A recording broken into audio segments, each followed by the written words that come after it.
областной этап республиканского турнира по робототехнике.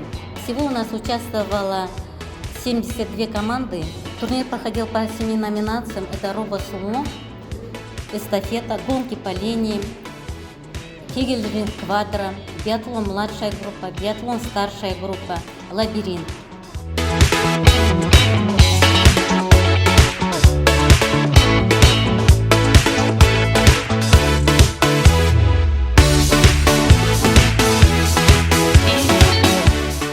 Бүгін біз робототек гранд турнаментқа биатлон күш санат бойынша келдік. Және де келгеніміздің нәтижесін, жемісін көріп, жеңімпаз атанып, республикаға жолдама алдық. Жалпы біз бұл робот істеу барысында өте көптеген қызықты жайттарға да, қорқынышты жайттарға да түсе бастадық. Бірақ та соның жемісін көрдік деп айта аламын.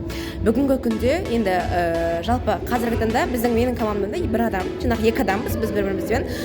Дәл осы кезде тек қана робототехникадан басқа біздің өзіміздің бір-бірімізбен ара қатынасымыз және достық қатынасымыз өте қатты нығая бастады. Жалпы бүгін біз 25-25 1 килограммға дейінгі роботта келдік биатлон қанаты бойынша. Және де барлық критерияларға сай болғаннан кейін 90 балдың 90-ын және де республикалық рекордты 29 секундтан жаңартып, осы Павлодар облысының чемпиондары атанып республикаға барамыз.